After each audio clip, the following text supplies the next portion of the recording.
Bonjour et bienvenue encore. C'est Trésor Kasereka, votre coach en matière touristique. Dans cette vidéo, nous allons continuer à vous parler par rapport au tourisme, mais nous n'avions pas introduit davantage parce que nous voulons vous faire comprendre la réalité sur le terrain. Parce que chacun, les hommes, les femmes ont des intérêts qui sont différents.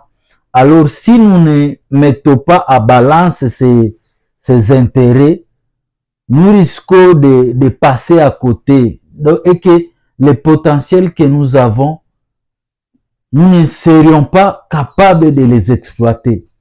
Et ça peut prendre 30, 40, 50, 100 ans, toujours en nous lamentant, sans toutefois développer les potentiels que nous avons.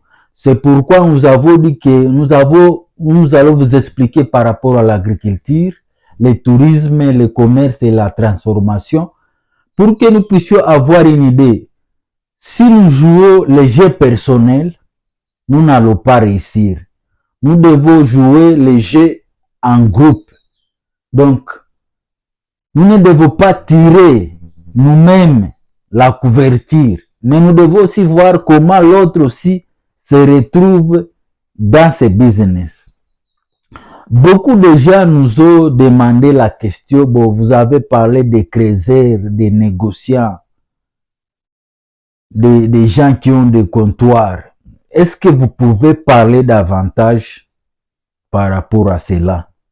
C'est pourquoi nous allons essayer de répondre à ces questions pour que ensuite nous puissions évoluer davantage. Vous devez savoir que l'exploitation minière au Congo était artisanale,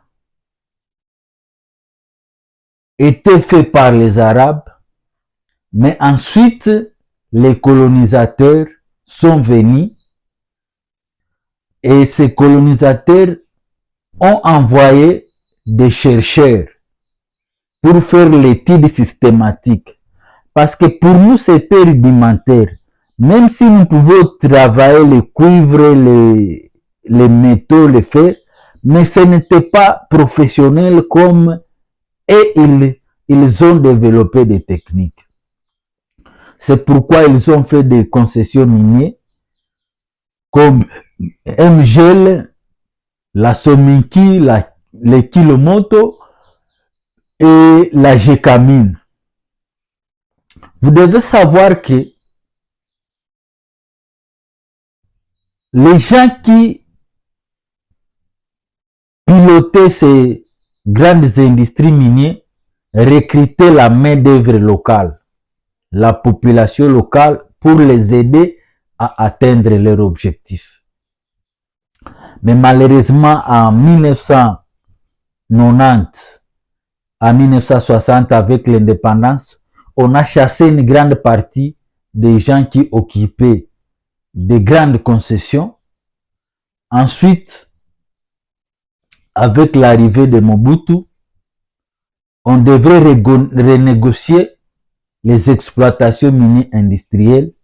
Mais vous devez savoir, vers 1970-73, avec la zaïranisation, Mobutu, il a enlevé aux industriels les droits d'exploiter pour donner aux Congolais ou aux membres de leur famille, et cela a engendré le mécontentement.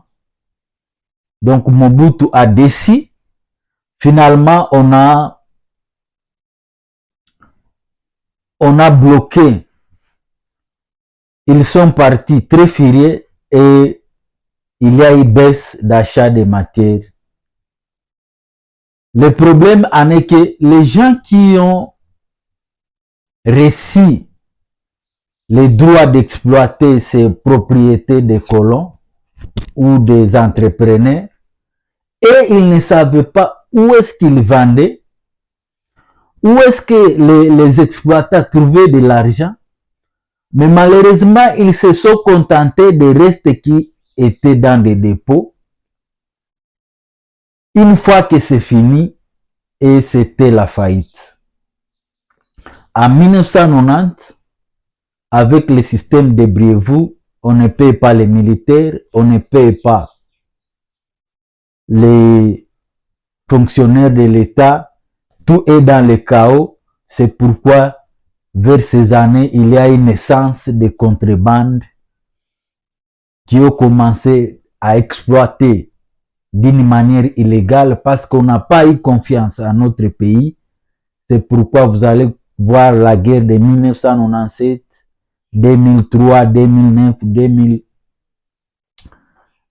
2013 et même jusqu'aujourd'hui. Donc, c'est pourquoi nous voulons vous éclairer parce que ce que nous subissons aujourd'hui, ce sont des décisions que d'autres ont pris peut-être vers les 1970 que nous sommes en train de subir. Donc, on a perdu la confiance qu'on avait des partenaires qui pouvaient nous aider à sortir dans la pauvreté. Et ceux qui travaillaient dans les mines, qui savaient ce que la matière, ce sont eux qui se sont transformés en artisans miniers. Et vous devez savoir qu'un creuseur ou quelqu'un qui travaille d'une façon artisanale, c'est un individu qui exploite la mine d'une manière rudimentaire. Il n'a pas les frais de risque, il n'a pas de frais de les équipements pour la protection, mais il se contente de la nature. Parfois, il utilise la main-d'œuvre. Donc, c'est quelqu'un qui exploite d'une manière rudimentaire à la merci de la nature, sans toutefois avoir des études préalables approfondies. Mais malheureusement, pour être un creuseur, ce n'est pas facile. Il faut acheter la carte de creuseur, que je vous ai dit, ça peut être 20 $. Il faut les droits d'entrée à la mine, qui peut être 0,5 $, taxe de l'ANER, qui peut être 0,4 $,